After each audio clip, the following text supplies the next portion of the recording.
Have you missed comedy? Bad.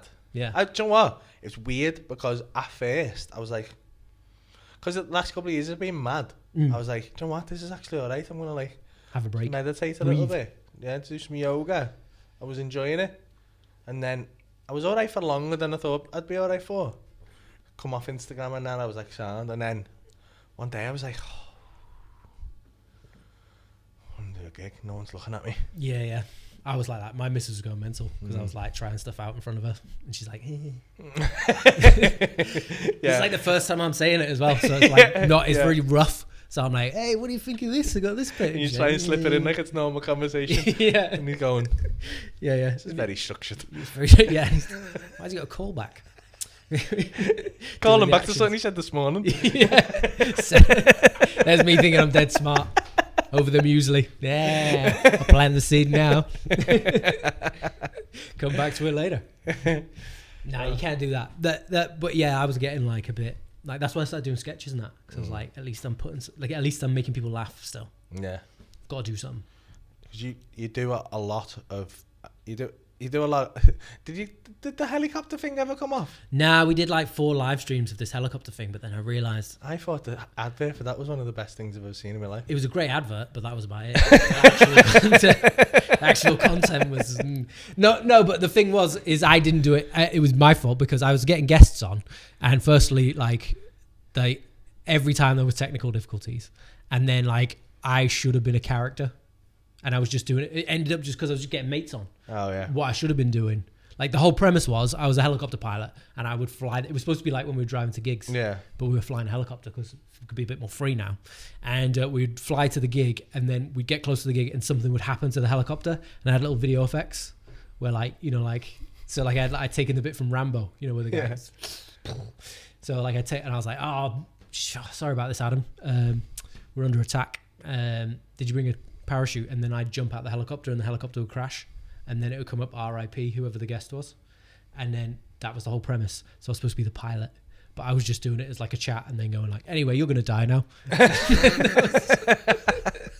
And then like I did like Che on it, you know Che? Yeah.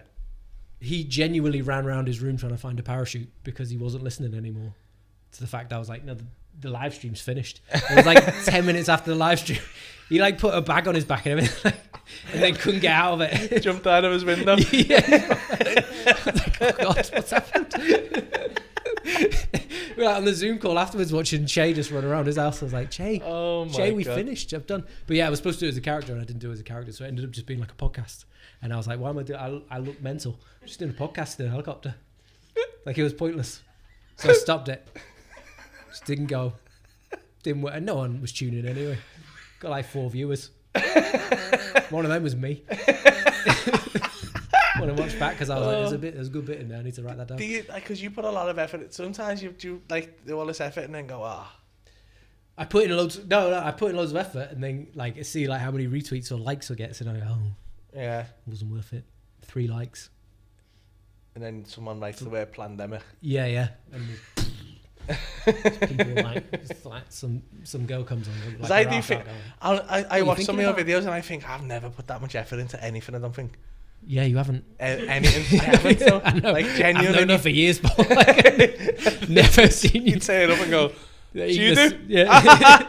Dickhead. You know, they with the green screen and shit. Yeah, but like I write it all down. But like I write loads anyway.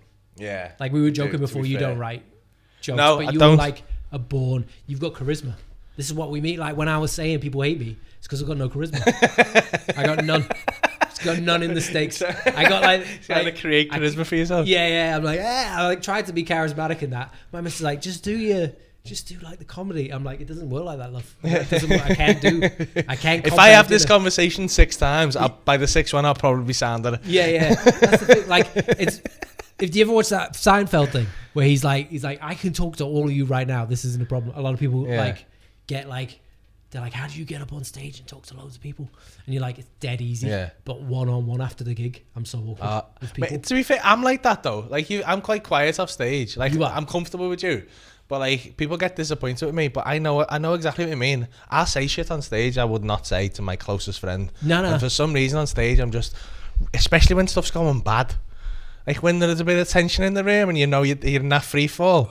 Like some shit comes out. You're asking the king of free fall. Yeah, that's why I'm bringing it up. It's like you got a parachute, my friend. You die. That's me. Better than almost anyone I've ever seen. I can die. I know how to die. Yeah. I know how to get it back to. Yeah, you do though. That's the way, because we hosted the gig for a while in a different comedy club, which I won't say the name of. But we hosted a gig which we built up and made quite successful, didn't we? It was quite good. It was a very good gig. Yeah, it was very good, very fun, and I loved doing that gig. But we took turns hosting it. Like we did a hoster or do a set, wouldn't we? Like to get new stuff out. And watching you host some of them was like, I couldn't understand how you were doing it, because I think I'm a good MC, but sometimes you'd literally go out, drive it into the ground, and I'd be like, there's no coming back from that. You just literally can't come back. And by the end, you'd got it back. And I was like, I don't understand how that's just happened. Because I've been there with me, and then going, oh, the fuck have you done this? How have you done it? But that's me. That's how I like to go. But like, I mean, I've definitely, like, what's your worst ever death? Worst, I always say the worst ever death I can remember. The most uncomfortable one. Yeah. Was we spoke about it the other day. You were there when those 35 people walked out because they said I was racist. Wait, when you were racist? Yeah, well, she thought I was being racist because I insinuated that Spanish people have black hair.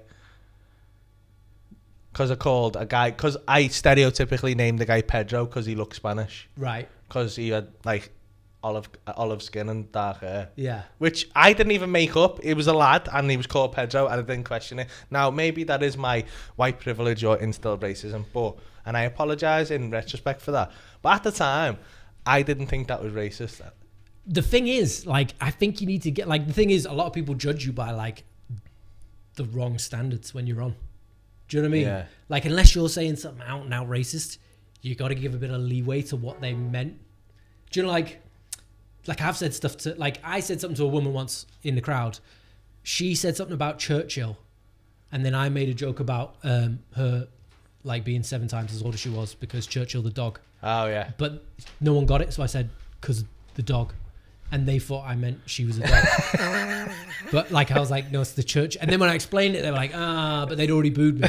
So they were already like, no, it's fucking guy. That's the thing, like, people need to give you a bit more, because your brain is going, like... Yeah. Like, when you're watching comedy, like, you're sitting there going, like, oh, this is good. Oh, yeah, that was funny. But, like, when you're doing it, you're, like, 20 steps ahead. Yeah. Like, it's like being in a filing cabinet and you're going, nope, I'll give that a go. Like, you just go, it's like ducks. Yeah, you can't think about it. Yeah, you've got to you're just in the moment. And sometimes when you say stuff, you phrase it slightly wrong. Yeah. So you got to be a bit more like, I don't know. Was I at that gig? I think you were back. I think you, Adam. I know Adam Rowe was there because I come off and you were all so happy that I died so badly. Was that the one? That wasn't the one when you closed at the Crown. Yeah. Because was that when you tried to get out of it by doing new stuff? Because there was certain. Yeah. When you I made it 10 times. But that wasn't just that one incident, Paul. That was a whole just series of mistakes on your part. It was bad. It was a cascade of errors. But you know what the worst thing was? I also, and you're going to say I'm bad for this, but I'd overran as well. I was only meant to do 20. And 21 minutes in, I was smashing that gig. I could have come off. That could have went down as doing all right. And then I free-falled it for fucking 15 minutes. Remember in different ways, you see. Because what happened... What really happened was you were closing. Why no one likes you? You were this is why people grow to like me, because I've got dirt. Spilling tea. We'd swapped, so I was comparing you closing. Oh yeah. Because the closing paid a bit more money, and you just had George. Is that what it was? Yeah. Is that what it was? Yeah. And so I said, what we said we'd do is you'd come in and close it once a month, and I would MC it once a month. So you could get like a bit extra cash. So that was what was going to happen. And then those plans came crashing down when you went on. Because like it was like already a rowdy crowd, wasn't it? And like I remember going on at the last bit, and someone who I hadn't spoke to in the middle was like, ask his name. And I was like, what is it? And he was like, it's Chris Lyons. And I was like, so? And he was like, Sea Lions. And I was like, oh, fuck off with that shit. But then I started going around the room, I was going, who's this giraffe? Alligator. And then because I was coming up with them, it was like dead funny. And then I got it down and I was like, right, ladies and gentlemen, Paul Smith. And you bounced on with the energy that you'd been smashing it all night. Yeah. And they were just like, who does he think he is? And then it was just from there. And then so I don't think it was that bad. And then so it was like, no, it was worse. And then so when that guy said, when you went to do, I remember perfectly. Loads of people walked out. And I think about it every day. And then, mate, I get Vietnam flashbacks to this. So, maybe I've blacked this out. Mate, I do. No. Like sometimes I wake up in the morning, my missus will be like, "You calling out?" And you say, "Come off, Paul." And then you just laughed for the rest of the night.